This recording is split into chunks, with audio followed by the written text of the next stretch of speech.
అరుణాచల శివ రత్నం గారితో నీళ్ళ అనుభవం చూద్దాం. ఎప్పట్లా ఆయన చెప్పింది వాస్తవమేని నాకు తెలుసు, కానీ నాలోని ఆ రెండో కంఠం కొనసాగుతూనే ఉంది. బహుశా ఈ సంభాషణ తర్వాత కొద్దిగా తక్కువగా ఇంకో రోజు ఆశ్రమంలో చాలా కాలంగా నివసించే ఓ యూరోపియన్ భక్తుడి గదిలోకి వెళ్ళాను. ఈ అబ్బాయి ఏం చేస్తూ ఉండేవాడు, ఈ స్వామివారు ఏం చెప్పినా సరే తను రెండు రకాలుగా ఆలోచిస్తూ ఉండేవాడు అనమాట. ఫస్ట్ ఏమని, అతని లోపల రెండు కంఠాలు వస్తూ ఉండేవి. ఫస్ట్ కంఠం ఏమనేది, ఆ స్వామి చెప్తూ ఉంటారు కానీ అలాగే ఆయన చెప్తూ ఉంటారు అలాగే చెయ్యని ఒక కంఠం చెప్పేది. రెండోది ఆయన చెప్తూ ఉంటారు కానీ అలా చేయాల్సిన అవసరం లేదు, మన ఇష్టం వచ్చినట్టు మనం చేద్దామని రెండోది చెప్పేది. సో యూజువల్లీ ఈయన ఎక్కువగా అట్లా చేస్తూ ఉండేవాడు. ఏంటంటే ఆ గురుగారు చెప్తారులే, అలా ఎందుకు చేయాలి, నా ఇష్టం వచ్చినట్టు, అంటే నాకు కుదిరితే చేస్తాను లేకపోతే లేదు అనేలాగా ఉండేవాడు కదా. అలాగా తర్వాత ఆ స్వామి ఇంకా అది అబ్జర్వ్ చేసి రత్నంజీ చెప్పాడనమాట. అలాగా నిన్ను కంట్రోల్ చేసుకోలేదు, నీ మనసును నువ్వు కంట్రోల్ చేసుకోలేదు అంటే నువ్వు ఇంకా ఆధ్యాత్మిక మార్గంలో ముందుకు వెళ్ళలేవు. ఈ అబ్బాయి అయితే ఏమనుకుంటాడంటే, అసలు రత్నంజీ నాకు ఎక్కువ పనులు చెప్పేస్తున్నారు, ఎక్కువ రెస్ట్రిక్షన్స్ అయి పెడుతున్నారు, సో ఈయన వదిలేసి ఇంకో గురువు కానీ పట్టుకుందామా అనుకుంటాడు. అనుకుంటే అప్పుడు ఈయన చెప్తారు, నువ్వు ఇంకో చోటుకి వెళ్ళినా సరే నాకన్నా ఎక్కువ రెస్ట్రిక్షన్స్ పెట్టే గురువులే దొరుకుతారు. ఎందుకంటే ఆధ్యాత్మిక మార్గం అంటేనే కష్టంగా ఉండడం తప్పితే ఏదో టైం పాస్ అయితే కాదు. నువ్వు ఇంకో గురువు గారి దగ్గరికి వెళ్తే ఆయన ఏదో నాకు తక్కువ రెస్ట్రిక్షన్స్ పెడతారా అంటే అట్లా ఉండదు, నాకన్నా ఎక్కువ పెడతారు. ఎందుకంటే ఇవి మనకి అనిపిస్తుంది ఏమంటే గురువు రూపంలో ఏదో ఒక మనిషి మనం ఎదుర్కొంటూ ఉన్నారని, కానీ నిజానికి ఏమంటారంటే గురువు రూపంలో ఆ భగవంతుడే వస్తాడు. సో మనల్ని నిజంగా ఆధ్యాత్మిక మార్గంలో నడిపించాలి అంటే దేవుడు మనకి చిన్నగా దెబ్బలు కొడుతూ ఉంటాడు, మనకి కష్టం వస్తూ ఉంటుంది. ఎందుకంటే కష్టం వస్తేనే మనల్ని మనం ఇంకా ఆలోచించడానికి ప్రేరేపించుకుంటాం. లేదు మన జీవితంలో ఏ కష్టం లేదంటే ఊరికనే టైంపాస్ చేస్తూ ఉంటాం కదా, తింటాం తిరుగుతాం అంతే, అదే జీవితం అని అనుకుంటాం. అందుకని ఏమంటున్నారు, ఇది దేవుడు మనకి ఇద్దరికి గురు శిష్య సంబంధం లాగా దేవుడు మనకి ఏర్పరిచారు. కానీ నేనేదో ఎక్కువ రెస్ట్రిక్షన్స్ పెడుతున్నాను కాబట్టి ఈ గురువుని వదిలేసి ఇంకో గురువుని పట్టుకుందాను అనుకుంటున్నావు. కానీ ఇది ఎవరు పెట్టారు, మన రిలేషన్ అంటే అది భగవంతుడు పెట్టాడు. కాబట్టి నువ్వు ఇంకో గురువు గారి దగ్గరికి వెళ్తే అక్కడ తగ్గుతాదా అంటే లేదు, భగవంతుడు నిన్ను రెట్టింపు బాధ పెట్టాడు అంటున్నారు. సో బాధలు వస్తాయి జీవితంలో అంటే కేవలం మనల్ని సరి అయిన మార్గంలో తిప్పడానికి. సో ఆ తర్వాత ఆయన పెట్టిన ఆ కష్టానికి మనము కాస్త ఆలోచించి సరి అయిన మార్గంలో వెళ్ళిపోతే మన ఆధ్యాత్మిక మార్గం బాగుంటుంది. కానీ ఇంత కూడా మేము కష్టపడము అనుకుంటే ఇంకా మనకి కష్టాలు పెంచుతాడు భగవంతుడు. ఎందుకంటే మనం ఎప్పటి వరకు మార్గంలోకి రాము. ఒక్కసారి ఆధ్యాత్మిక మార్గం పట్టుకున్నాక మళ్ళా మనిషికి కష్టం అనేది ఉండవు, అంటే మనము అది అనుభూతి చెందమన్నమాట. ఇంకా బాహ్యపరంగా ఏదైనా కష్టం అనిపించినా దాన్ని మనం రియాక్ట్ అవ్వం.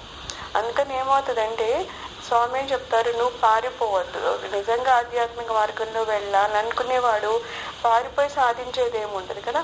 అందుకని ఆయన చెప్తారనమాట, ఫస్ట్ నిన్ను నువ్వు కంట్రోల్ చేసుకోవాలి, నీ మనసుని నీ ఆలోచనని అన్నీ నువ్వు కంట్రోల్ చేసుకుంటే నువ్వు ఆధ్యాత్మిక మార్గంలో ముందుకు వెళ్తావు.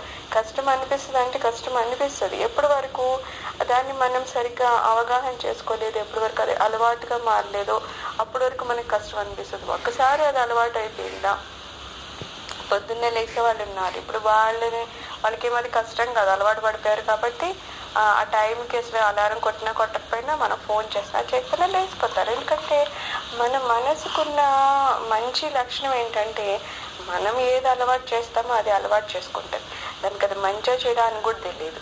కాకపోతే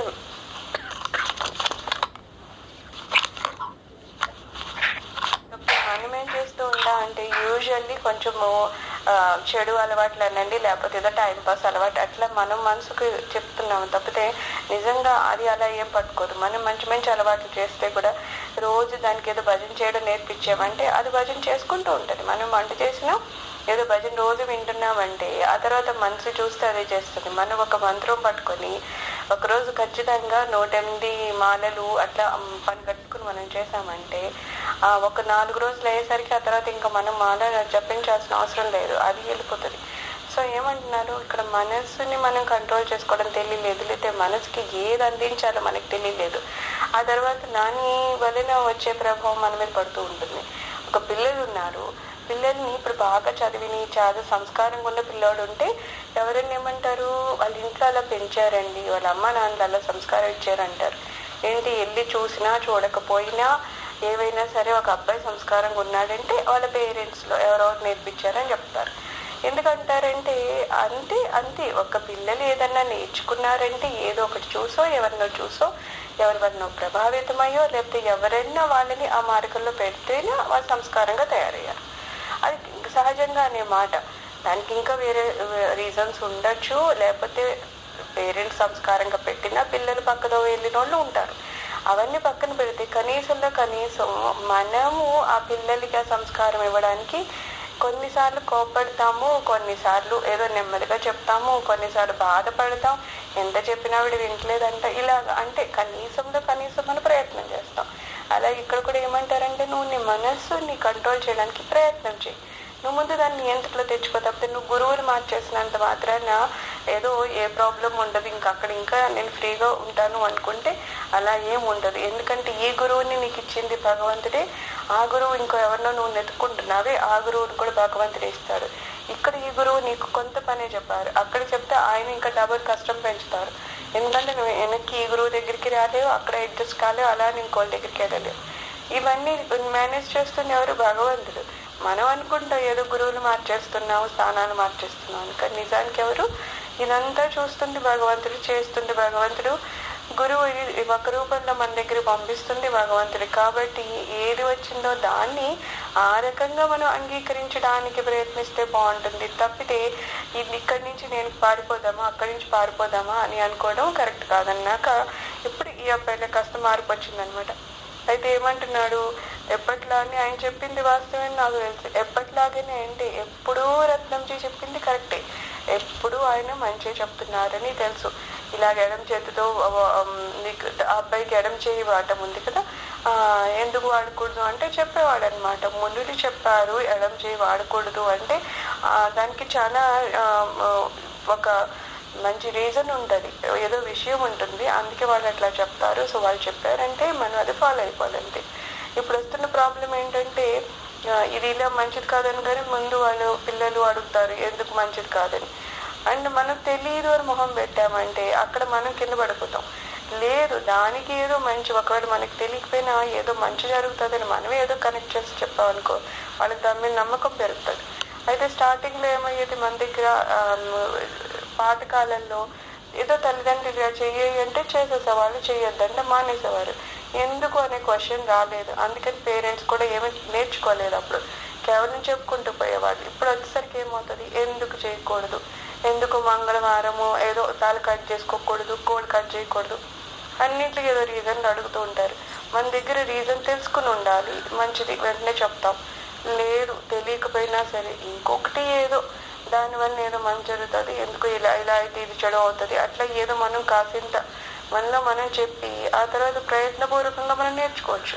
అందుకే అది చెప్పాలి. అది లేకనే ఏమవుతుంది, హిందూ పిల్లలు అటు ఇటు పోతున్నారంటే మనం చెప్పలేకపోతున్నాం కాబట్టి. సో ఇక్కడ ఏమంటున్నారు, ఆ స్వామి ఏం చెప్పారంటే అవన్నీ వాస్తవమే అని నాకు తెలుసు అంటున్నారు. రత్నంజీ తప్పని ఈ అబ్బాయి పారిపోవడం లేదు, ఆ పనులు ఈ అబ్బాయి చేయలేక అందరినీ రెస్ట్రిక్షన్స్ ఉండాలా, అలా పొద్దున్నే 3 గంటలు లేచిపోవాలా, స్నానం చేయాలని నా వల్ల కాదని అబ్బాయి పారిపోవాలనుకున్నాడు అనమాట. సో ఎప్పుడు గురువు తప్పని అనడం లేదు, ఇప్పటికే అబ్బాయికి గురువు తప్పని అనిపించలేదు. తప్పు ఎక్కడుందంటే నేను పారిపోతే బాగుంటుందేమో, ఇవన్నీ చెప్పిన పనులు ఇంకో గురువు అయితే చెప్పరేమోనని అనుకున్నాడు. కానీ నాలో నా రెండో కంఠం కొనసాగుతూనే ఉంది. కానీ ఆయన మంచి అని ఒక కంఠం చెప్తుంది ఫస్ట్ది, రెండోది ఎప్పుడు దానికి ఆపోజిట్గా చెప్తుంది. అంటున్నారు కానీ మనం చేయగలమా అన్న ఆ కంఠం ఉంది కదా, అది కూడా ఇప్పటికీ చెప్తూనే ఉందట. బహుశా ఈ సంభాషణ తర్వాత కొద్దిగా తక్కువగా ఉందేమో. ఎప్పుడైతే స్వామి వారు చెప్పారో నిన్ను నువ్వు కంట్రోల్ చేసుకోకపోతే నువ్వు ఆధ్యాత్మిక మార్గంలో ముందుకెళ్ళలేవు అని అప్పుడు అంటున్నారు. ఆ డిస్కషన్ అయ్యాక కొంచెం గురువు గారు అలా అన్నాక ఈ రెండో కంఠం ఏదైతే అస్తమాటికి అపోజ్ చేస్తుందో అది కాసింత తగ్గింది, మరి అంత ఎక్కువగా వ్యతిరేకించడం లేదు అంటున్నారు. ఇంకో రోజు ఆశ్రమంలో చాలా కాలంగా నివసించే ఓ యూరోపియన్ భక్తుడి గదిలోకి వెళ్ళాను.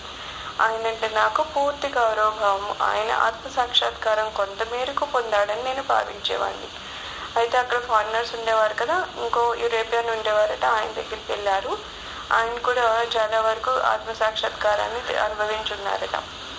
సో ఆయన అంటే నాకు చాలా గౌరవం అంటున్నారు. నువ్వెలా ఉన్నావని ఆయన అడిగితే నేను చాలా విచారంగా ఉన్నానని, అసలు నేను ఎప్పటికీ పుట్టి ఉండకపోతే బాగుండేదని అన్నాను.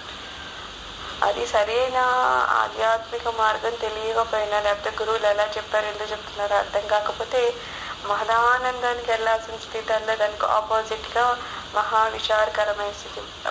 ఇంకా ఏం చెప్పాలంటే నేను ఎందుకు పుట్టానని బాధపడుతున్నాడంట. అంటే ఏదైనా మనం సరిగ్గా తెలుసుకోకపోతే దాని వాల్యూ అలాగే ఉంటుంది కదా. అక్కడ రమణ మహర్షి గారి ఆశ్రమంలో ఆయన గురువు ఆత్మ సాక్షాత్కారాన్ని పొందిన రత్నాంజీ గారి కింద ఉండి ఆ అబ్బాయిని నాకు అయ్యో ఎందుకు జీవితం వచ్చింది అనుకుంటున్నాను అంటే, ఆ అబ్బాయి అసలు పాప మార్గం సరిగ్గా పట్టుకోలేదన్నమాట. నాకు చాలా విచారంగా ఉంది అన్నాడట. నేను అమెరికాలో పుట్టిన హిందువులా జీవించాలనుకోవడం వల్ల నేను ఆ సమస్యలన్నీ అవుతున్నాయి అతను తన అభిప్రాయాన్ని చెప్పాడు. అయితే ఏమైంది, అమెరికన్లు అంటే వాళ్ళకేమి ఇలాగ పూజలు పునస్కారాలు రెస్ట్రిక్షన్స్ అలా అన్నీ ఉండవు అనుకుంటా.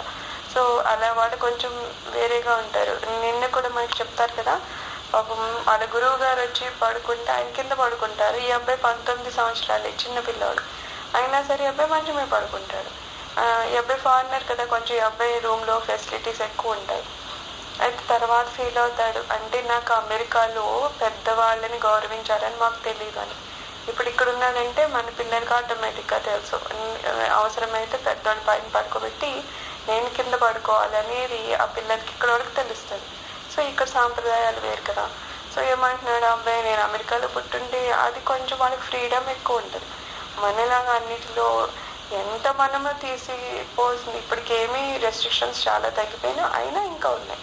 ఇంకా మన వాళ్ళు పిల్లలు పెద్దలు చూసి దండం పెట్టుకోవడం, లేకపోతే వాళ్ళు ఏం చెప్తారు వినడం, అది ఇంకా ఉంది. కాకపోతే అమెరికాలో అట్లా ఏమి ఉండవట. సో ఏమవుతుంది, నేను అక్కడ పుట్టాను, నియమ నిబంధనలు అవి ఏం లేకుండా అక్కడ ఉన్నాను. అక్కడ ఉంటే ఒకలా ఉండు, కానీ నేను ఇక్కడ ఈ ఇండియాలో బతకాలనుకుంటున్నాను. అందుకని నాకు చాలా తేడా వచ్చి నాకు కష్టం అయిపోతుంది అని చెప్తున్నాడు. ఈ సమస్యలన్నీ ఇందుకే వస్తున్నాయేమో అనుకుంటున్నాడు. ఎవరైనా తన లోపల నుంచి వినిపించే దేవుడి కంఠాన్ని వింటే ఎవరూ తప్పు చేయరని కూడా చెప్పాడు. అయితే ఏమంటున్నాడు, మనము చెప్పాం కదా, మనకు ఒక ఆలోచన వచ్చిందంటే ఎక్కడి నుంచి వస్తుంది, ఆత్మ నుంచే వస్తుంది, లోపల భగవంతుడి నుంచే వస్తుంది. అందుకని మన లోపల వచ్చిన ఆలోచన ఎప్పుడూ తప్పుదవ్వదు. అది అక్రమైంది అధర్మైంది అనే సమస్య లేదు, ఎందుకంటే భగవంతుడు స్వయంగా పలికే పలుకులేదు.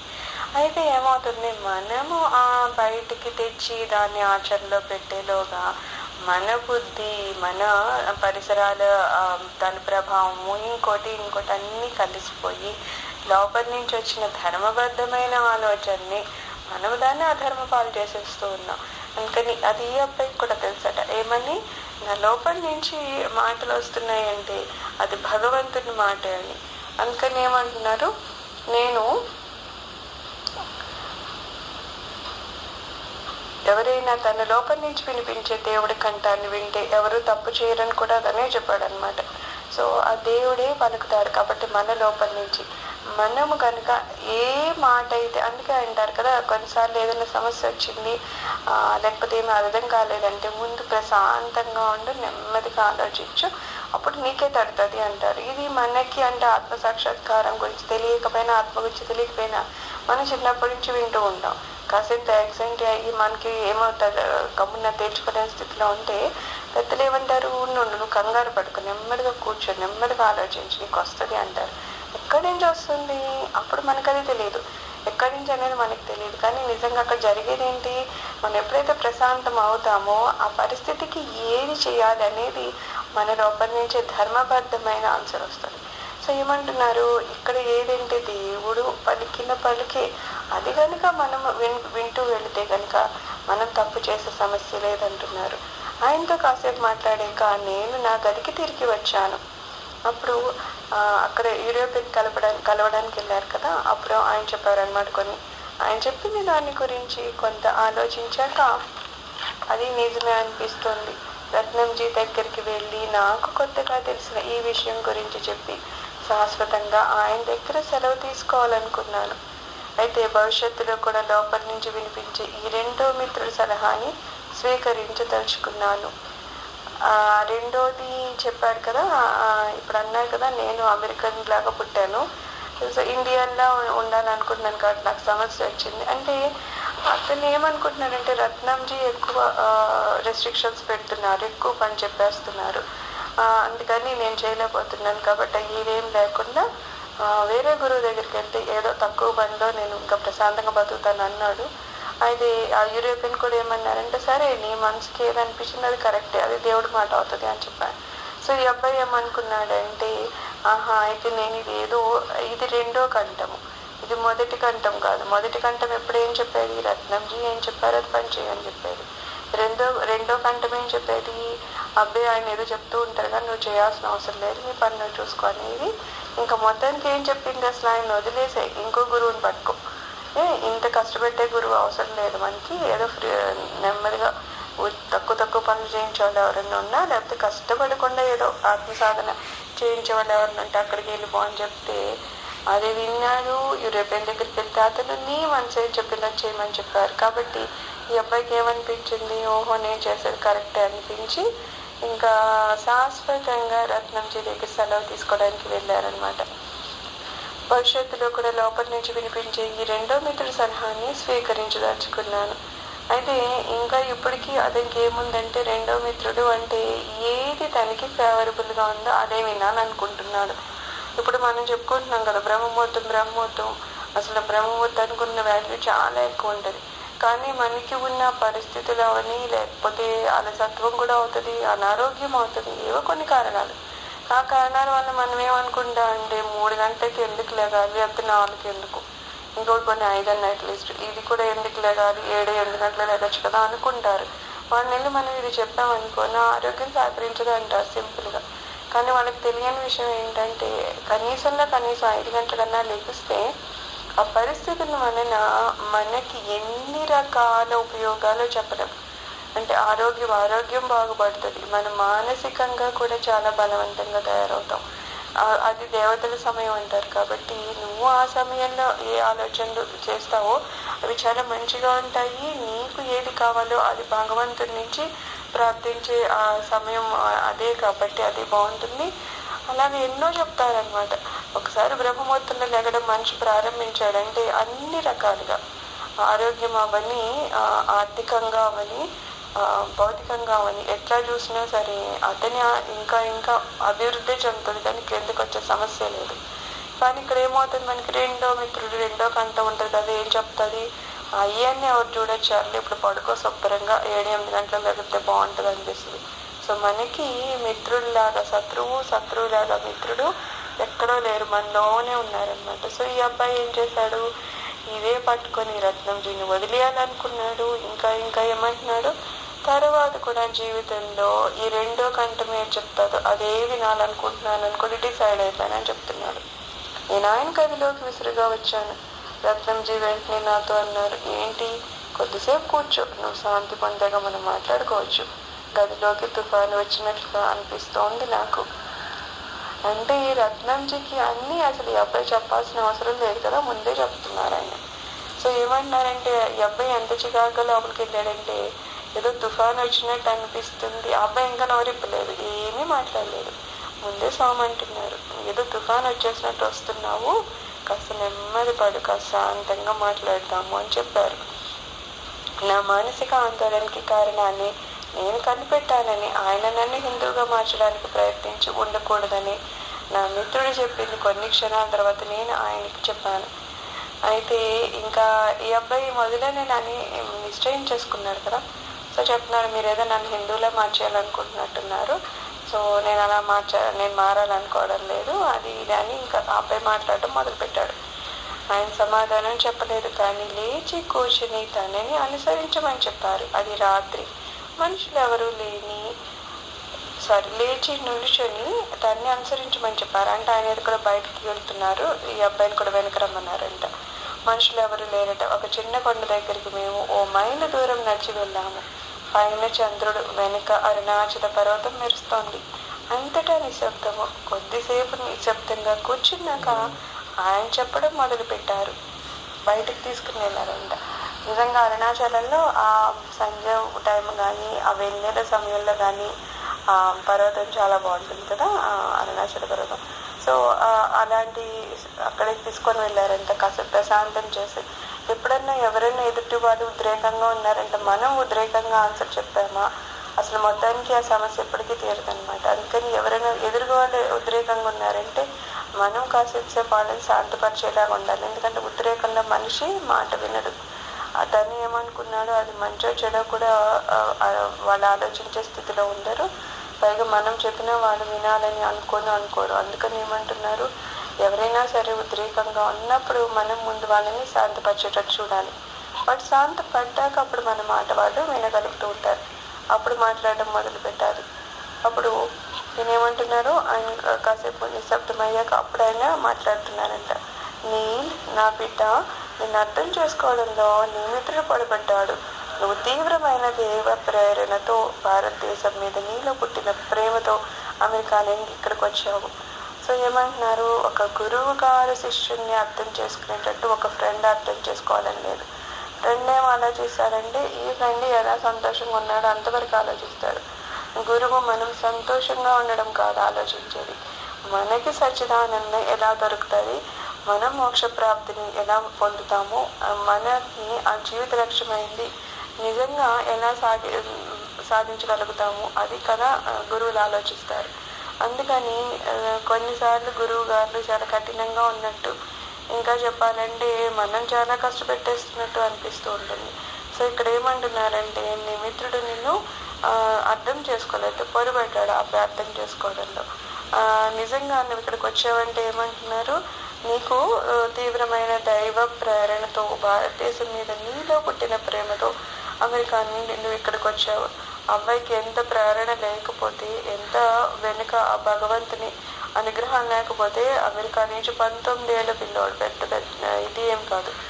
ఆ అబ్బాయి భారతదేశం ఎత్తుక్కుంటూ వచ్చానంటే వెనుక ఏదో ప్రేరణ అయితే ఉంది ఖచ్చితంగా. నువ్వు హిందూ సంస్కృతిలో ఏం చూసినా విన్నా అది నీకు అర్థమవుతోంది. నువ్వు సంస్కృతిని అర్థం చేసుకోవడం అనేది కూడా ఆ భగవంతుని అనుగ్రహం ఉండాలి. ఏర్పడుతుంది అర్థమవుతుందంటే అర్థం అవ్వదు కదా.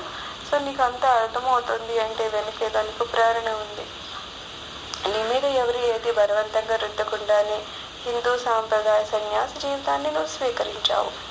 సో ఈ అబ్బాయి సన్యాసులోనే ఉన్నాడు కదా, అక్కడ ఉన్నాడు. ఆ అబ్బాయి యాక్చువల్లీ ముందేమన్నాడు, స్వామి నా దగ్గర ఉన్న డబ్బులన్నీ అక్కడ ఇచ్చేస్తాను, నాకు అవసరం లేదు కదా, నేను ఉంటానంటే అప్పుడు రత్నంజీ చెప్పారనమాట, వాళ్ళ డబ్బులు ఎక్కడ ఇచ్చేయద్దు, నువ్వు ఎక్కడైనా ఆశ్రమానికి ఇచ్చినా ఆ డబ్బులు కొన్ని రోజులు ఉన్నంత వరకు వాళ్ళు నేను చూస్తారు, ఆ తర్వాత వెళ్ళిపోమంటారు, ఏదో అవుతుంది, అప్పుడు డబ్బులు లేకపోతే కష్టం కదా, అంతేగాని ఆ డబ్బులు ఇచ్చేసాయి నేను అనలేదు. సో గురువులు చెప్పారంటే అన్ని రకాలుగా చెప్తారు. ఏదో నువ్వు సన్యాసం తీసుకోవాలి కాబట్టి ఇలాగా ఇది ఉండు అని అట్లా ఏం చెప్పరు, అంటే అన్ని వదిలేమి అట్లా ఏం చెప్పరు. మనమే ఎలా ఉంటే చాలా జాగ్రత్తగా ఉంటాము, మన సరైన జీవనం గడుపుతామనేది వాళ్ళు చాలా జాగ్రత్తగా ఆలోచించి చెప్తూ ఉంటారనమాట. కాకపోతే ఆ అబ్బాయిని డబ్బులు ఇవ్వద్దన్నారు కానీ ఆ తర్వాత ఆ అబ్బాయి కొంచెం ఏమన్నా ఎక్కువ ఖర్చు పెడితే కూడా చెప్తూ ఉంటారు, లేదు దీనికి ఎక్కువ ఖర్చు అవుతుంది, దీన్ని తగ్గించుకో, ఇలా చేస్తే మనకి ఖర్చు తగ్గుతుంది అని ఆ అబ్బాయిని చెప్తూ ఉన్నారు. సో ఏమంటున్నారు, నువ్వు ఇష్టం, నిన్నెవరు బలవంతం పెట్టలేదు కదా, నువ్వే ఇక్కడ హిందూ సాంప్రదాయ సన్యాస జీవితాన్ని స్వీకరించావు కదా అంటున్నారు. నిజానికి చాలా మంది ఛాందస హిందువుల కన్నా వేద జీవన విధానం మీద నీకు గల విశ్వాసం ఎక్కువ. అయితే ఛాందస హిందువులు ఉంటారు. ఈ ఛాందస హిందువులు ఎలా ఉంటుందంటే ఏదో ఎప్పటి నుంచో వచ్చింది కాబట్టి అలాగే చేసేయాలంటారు తప్పితే నిజంగా దాని వెనుక ఏ రీజన్ ఉంది, అంటే విషయం ఏంటి, ఎందుకు దానికి ఆ ప్రాముఖ్యత ఉంది, ఎందుకు అలా చేయాలి. ఒక్కొక్కసారి ఏమంటారంటే కాలాలు మారినప్పుడు ఆ పద్ధతులు మార్చుకోవాలంటారు దానికి అనుగుణంగా. ఇప్పుడు మనం ఇక్కడ ఉన్నాము, మన ఇటువైపు ఆంధ్రప్రదేశ్లో అంత చలి అది ఎక్కువ ఉండదు కాబట్టి మన పంతులు అది ఉన్నారంటే పైన ఆచ్ఛాదన లేకుండా వాడు పూజ చేయమంటారు కదా, శక్తి లేకుండా అట్లా చేస్తారు. మరి అదే నార్త్లోకి వెళ్ళిపోయేసరికి ఇంకా స్వెటర్లు వాడతారు. అదే మరి ఇంకా మనం హిమాలయ సైడ్కి వెళ్తే షూస్ కూడా వాడతారు. మరి అవన్నీ సాంప్రదాయం ఉంటుందంటే ఉండదు, కానీ అవి వాడకపోతే మనుషులు చచ్చిపోతారు. ఎందుకంటే ఆ శరీరం ఎంత తట్టుకోగలదో అంతే తట్టుకుంటుంది కదా. సో స్వెటర్లు వాడకూడదు, అవన్నీ అంటే పైన ఆచ్ఛాదన ఉండకూడదు అంటే వాళ్ళు ఉండలేరు. ఇంకా అక్కడైతే మరి ఇంకా షూస్ కూడా వాడాలి, ఎందుకంటే కాళ్ళల్లోంచి కూడా అంత చలి పుడుతుంది.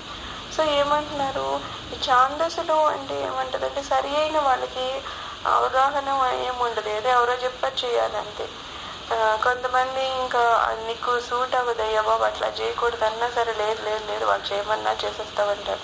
అలా అని ఆ ప్రాణాలు తెచ్చుకుంటూ ఉంటారు. అది ఉపవాసాలు అవని ఏదో పొద్దున్నే చన్నీళ్ళు స్నానాలు అవని సూట్ అయిన వాళ్ళు పిల్లలు దాంట్లో చేసుకోవచ్చు. కానీ కొంత ఏజ్ వచ్చేది లేదా అనారోగ్యం వచ్చింది అన్నది కూడా అయినా చేసుకొని ఆరోగ్యమే తెచ్చుకోవడం అది ఛాందస్తత్వం. అంటే నిజమైన అవగాహన లేకపోవడం అనమాట. అది చేయడం ఇంపార్టెంటా కాదా, లేకపోతే ఇంపార్టెంట్ అయినా మన శరీరానికి ఎంత సూట్ అవుతుంది అలాగే చేయాలి కదా, ఇవన్నీ కొంచెం చూసుకుంటూ ఉండాలి. సో ఏమంటున్నారు, అలాగే ఏదో సాంప్రదాయంలో ఉన్న వ్యక్తి కన్నా నీకు ఇంకా ఎక్కువ అవగాహన ఉంది, నీకు దీని మీద ఇంకా విశ్వాసం ఎక్కువ ఉంది వేద జీవన విధానం మీద అని చెప్తున్నారు.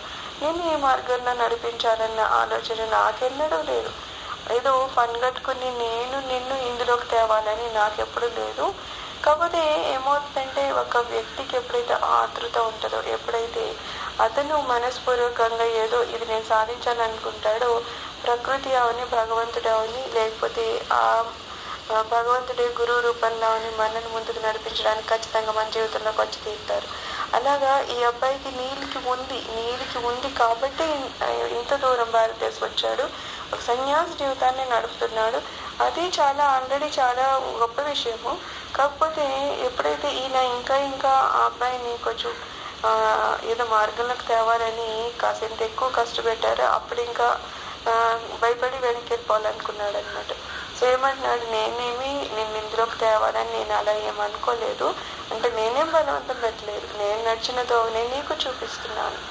ఈయన ఆల్రెడీ రమణ మహర్షి గారి దగ్గర చెప్పారు కదా, స్వామి ఎలా ఉండేవారు అంత పర్ఫెక్ట్గా మనరత్నంజీ ఉండేవారంట.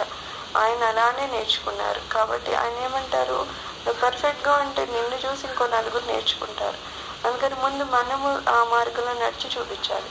తప్పితే అటు బాగుందట అని అనేస్తే ఎవరు వెళ్తారు, నేను అటు వెళ్ళి వచ్చాను అక్కడ బాగుంటుంది అంటే ఎవరైనా వెళ్తారు. అలాగా నేనేమనేవారు, నేను ఆల్రెడీ ఏ మార్గంలో ఉన్నానో, ఏ మార్గం నేను ఎలాగ నడుస్తున్నాను అట్లా నీకు ఆ దోవని చూపిస్తున్నాను. తప్పితే పర్టికులర్గా ఏదో నిన్ను అందులోకి తీసుకెళ్లాలని ఏం నేను అనుకోవట్లేదు అనుకున్నారు. నీకు ఇది నచ్చి దీన్ని అనుసరించడానికి ప్రయత్నిస్తున్నావు, నీకు నచ్చింది కాబట్టి నువ్వు దీని గురించి ఆలోచిస్తున్నావు అంటారు. అంతే కదా. 19 ఏళ్ళ అబ్బాయి ఒక ఆశ్రమంలో కూర్చున్నాడు, చుట్టుప్రక్కలను చూస్తున్నాడంటే అబ్బాయికి ఇష్టం ఉంది కాబట్టి అక్కడ ఉన్నాడు. లేకపోతే అలాంటి పిల్లలు ఏముంది, అయితే కాలేజ్లో ఉంటారు, లేకపోతే సినిమాలు తిరుగుతారు, వాళ్ళ ఇష్టం బోర్డులు ఉన్నాయి కదా ప్రపంచంలో. కానీ అబ్బాయి అక్కడ ఉన్నాడంటే ఇష్టమైతే ఆ అబ్బాయికి ఉంది. కాకపోతే ఆ అబ్బాయికి ఎలా అనుసరించాలనేది కొంతగా తెలియడం లేదు. అందుకని మనస్సు నిరంతరం తిరుగుబాటు చేస్తుంది. దీనికి కారణము నువ్వెక్కడికి రాకముందు నువ్వు సేకరించుకున్న బాగా లోతుగా వెళ్ళునినా నీ అలవాట్లే. నీ పాత అలవాట్లకి నీ మంచి ఉద్దేశాలకి మధ్య గల సంఘర్షణ వల్ల నువ్వు బాధపడుతున్నావు. మనకి ఎప్పుడు ఏదో బాగా లేట్గా లేసే అలవాటు ఉందనుకున్నాం. ఎవరో కొత్తగా చెప్పారు బ్రహ్మముహూర్తము లెగాలి అంటే అదేమవుతుంది, మనసు అయితే చెప్తుంది మంచిదంట లెగాలి అంటే అది లెగిస్తే మనకి మంచిది. కానీ మన అలవాటు ఉండిపోయింది కదా, శరీరానికి ఒక అలవాటు అయిపోయింది. సో ఇక్కడ ఏమవుతుంది, తప్పు ఒప్పని కాదు, దీనికి అలవాటు అయిపోయింది కాబట్టి ఇది లెగలేని మరో ఇది లేకపోతే అట్లా లేకపోతేనే బాగుందని ఇది చెప్తాను. లేదు అందరూ చెప్తున్నారు బ్రహ్మముహూర్తం చాలా మంచిదంట, ఆ సమయంలో లెగిస్తే నా జీవితం బాగుంటుందంట అని ఒకటి చెప్తాం. అంటే ఈ గొడవ ఎక్కడో జరగడం లేదు, మనలో మనకి జరుగుతుంది. ఈ పిల్లోడు కూడా అంతే. ఎందుకంటే అమెరికాలో చాలా స్వేచ్ఛగా దాని ఇష్టం వచ్చినాడు తిరగడము అట్లా ఉన్న పిల్లోడు ఇక్కడికి వచ్చి ఇన్ని రెస్ట్రిక్షన్స్, సరిగ్గా నిద్రపోకూడదు, సరిగ్గా తిండి ఉండదు, సరిగ్గా ఎటువంటి సౌకర్యాలు ఉండవు. అంటే అలాంటి జీవితం నుంచి ఇలాంటి జీవితం వచ్చేసరికి నిజంగా మనము బాగున్న జీవితం ఉండాలని ఎవరన్నా అనుకుంటారు కదా, కష్టపడాలని ఎవరు అనుకుంటారు.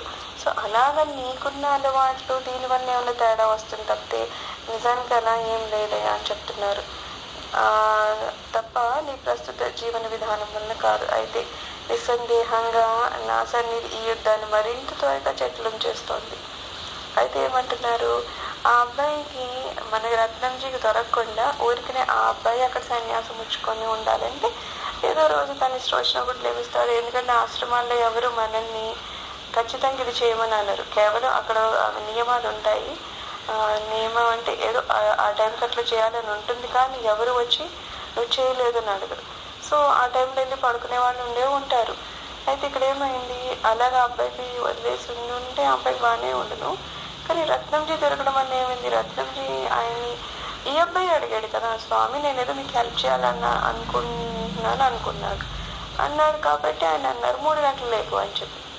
సో అలా నెమ్మదిగా ఏమైంది, ఆ స్వామి వారు పని చెప్పడం, ఈ అబ్బాయి చేయలేకపోవడం చాలా కష్టం అయిపోయింది అనమాట. సో ఏమంటున్నారు, నేను దొరకడం వల్ల కూడా నీ జీవితం ఇంకా కొంచెం కష్టతరం అయిపోయిందేమోనని. అయితే నిస్సందేహంగా నా సన్నిధి యుద్ధాన్ని మరింత చేస్తోంది. ప్రతి సాధకుడు చివరికి తన సంకుచితమైన మనసుతో పోరాడి దాన్ని గెలిచి నూతన శక్తిని పొందాలి అంటున్నారు. ఖచ్చితంగా సాధకుడికి ఈ ప్రాబ్లం అయితే వస్తుంది. అది ఏ రకంగా అవని, ఏదో రకంగా మనము చాలా ఈజీగా ఏదో తేలికపాటి జీవితం గడిపేస్తూ ఉంటాం. ఎలా ఏది బాగుందో అది తినేయడం, తిరగడం, అట్లాగా ఎవరెవరితో ఏదోటి మాట్లాడడం, ఆ రకమైన జీవితంలో ఉంటాం. అక్కడి నుంచి సాధనలోకి వచ్చేసరికి ఏమవుతుంది, ఎక్కువ తినకూడదు, ఎక్కువ తిరగకూడదు, ఎక్కువ మాట్లాడకూడదు, ఎక్కువ పడుకోకూడదు, ఇలా అనేసరికి ఏమవుతుంది, సంఘర్షణ మొదలవుతుంది అనమాట. అంటే ఒక్క రోజులో మార్పు రాదు, కానీ నెమ్మదిగా మనలో మార్పు వస్తుంది. సాధకుడిలో ఖచ్చితంగా మార్పు వస్తుంది, సాధన చేసేవాళ్ళు. లేదు అసలు మార్పు రావడం లేదని మనం సాధన చేయట్లేదని లెక్క అనమాట. సో అవి లేవా అంటే ఉంటాయి, ఎందుకంటే మనం చిన్నప్పటి నుంచి అట్లా అలవాటు పడిపోతూ ఉంటాం కదా. పరిస్థితులు మనకి అలా ఎక్కువ మాట్లాడి ఎక్కువ తిరిగి ఇట్లా అలవాటు చేసేస్తాయి. అవి కావాలనో వద్దనో మొత్తం చేసేస్తాయి. సో మనం అలా అలవాటు పడున్నాం. సో సడన్గా ఏమవుతుంది, ఇందులోకి వచ్చాము, ఇప్పుడు మారాలి కాబట్టి వెంటనే ఒక రోజులో జరిగేది కాదు. కాబట్టి మనలో మనకి చాలా సంఘర్షణ ఉంటుంది అనమాట. స్వామి ఏమంటారు, నువ్వు నిజంగా ఆధ్యాత్మిక మార్గంలో ముందుకెళ్ళాలంటే ఖచ్చితంగా నువ్వు గెలిచి తీరాలి. గెలిస్తే ఏమవుతుంది అంటున్నారు, నీలో నూతన శక్తి వస్తుంది. ఆ శక్తిని నువ్వు పొందాలి. ఇప్పుడు ఎందుకు ఇంతంత చేస్తున్నావు అంటే మనలోనే మనకి శక్తి వస్తుంది అనమాట. శక్తి కోసమో లేకపోతే ఇంకో దానికోసం మనం వేరే వాళ్ళ మీద డిపెండ్ అవ్వాల్సిన అవసరం పడదు. నిన్నటి వరకు ఏమనుకున్నావు, ఏం చేయాలన్నా వేరే వాళ్ళు ఉండాలి, వేరే పరిస్థితి సహకరించాలనుకునే వాళ్ళం. కానీ సాధకుడు ఎప్పుడు వేరే వాళ్ళ జోలికి పోవడం, అతనిలో ఉన్న శక్తి చాలు అతన్ని ముందుకు నడిపిస్తూ ఉంటుందన్నమాట. సో మనలో అంతరాత్మ బోధ అంటే ఆత్మసాక్షి ఉందన్నది నిజమే, అయినా మనలో ఇంకా అనేక ఇతర కంఠాలు కూడా ఉన్నాయి. ఒకటి ఆత్మసాక్షి, ఇందాక చెప్పినట్టు దేవుడే మనకి లోపల నుంచి పలుకుతాడు. మనకి ఏం కావాలో లేకపోతే మనల్ని సరైన మార్గంలో ఎలా నడపాలో దానికి అనుగుణంగా మన లోపల నుంచి ఒక కంఠం వస్తుంది. అది భగవంతుడే చెప్పిన కంఠం. అయితే దాన్ని మనం అటు ఇటు తిప్పేయడం వల్ల వేరే వేరే కంఠాలు వస్తూ ఉంటాయి. సో ఏమంటున్నారు, ఒకటే అంటే కాదు, మనల్ని ఇంకోటి ప్రేరేపిస్తుంది కదా. ఇది లెగవే 3 అయిపోయింది అని చెప్తే ఇంకోటి ఏం చెప్తుంది, అబ్బే లేదు ఇంకా అప్పుడే ఏమి లెగిసిపోతాంలో లెగుద్దాం 6కో 7కో అని ఒకటి చెప్తుంది. అంటే ఆ కంఠాలు బయట నుంచి ఏం రావట్లేదు, మనలోనే ఏమంటున్నారు అనేక కంఠాలు ఉన్నాయట. వాటిల్లో అతి సూక్ష్మమైంది దేవుడిది, అన్నిటికన్నా చిన్నది, మనకి కనిపించలేని వినిపించలేని అసలు ఊహకు కూడా అందని వాటిని అతి సూక్ష్మమైనది దేవుడిది అవుతుంది అనమాట. సో నీ ప్రస్తుత పరిస్థితిలో నువ్వు ఏది ఆయనది, ఏది మనలోని రాక్షసాంశను అన్నది విడదీసి తెలుసుకోలేవు. ఎందుకంటే ఒక్కసారి మనలో 2-3 కంఠాలు వస్తుంటాయి. మనం అంటాం ఎవరికైనా మేము కన్ఫ్యూజ్ అవుతున్నాను, నాకు అర్థం కావట్లేదు. ఎందుకు అర్థం కాదంటే అందులో వచ్చేది ఏది కరెక్ట్ ఏది కాదు, లేకపోతే ఏది నిజంగా భగవంతుడి కంఠము ఏది రాక్షస కంఠం అని మనకు తెలియట్లేదు. ఎందుకంటే మనలోని దేవుళ్ళు రాక్షసులు ఇద్దరు ఉన్నారంటారు కదా. సో ఇద్దరు మనని ఒకేసారి ప్రేరేపించేస్తే ఏమవుతుందంటే చేయాలా వద్దా ఇది మంచిగా చెడా ఇచ్చేస్తే కొన్నిసార్లు ఏమవుతుందంటే మనకి మంచి చెడు జరుగుతుంది, పక్కోడికి ఏదో దానివల్ల చెడు ఉంటుంది. సో రాక్షస కంఠం ఏం చెప్తుంది, పక్కోడు ఎట్లా పోతే నీకెందుకు, నీకు మంచి జరుగుతుందో చేసేయండి. దేవుడి కంఠం ఏం చెప్తుంది, నీకు కష్టమైన పర్వాలేదు, పక్క వాడిని కష్టపెట్టద్దు అని చెప్తుంది. సో ఈ రెండింటిలో మళ్ళీ కన్ఫ్యూజన్ అనమాట. నేను నన్ను కష్టపెట్టుకోవాలా, పక్కన కష్టపెట్టాలి. ఇక్కడ కూడా మన డిఫరెన్స్ అర్థం కాదు ఎవరు ఏంటి అని. సో ఈ అబ్బాయి ఇంకా చిన్నపిల్లవాడు, ఇంకా స్టార్ట్ చేస్తున్నాడు కదా రత్నం ఏం చెప్పారు, నీలో 2 కంఠాలు వస్తున్నాయి కానీ యాక్చువల్గా నీకు అర్థం కావడం లేదు, వాటిని విడదీసి చూసేలా అంత స్థితి ఇంకా నీకు రాలేదు అని స్వామి చెప్తున్నారు. సర్వం శ్రీ గురు అరవింద అర్పణమస్తు.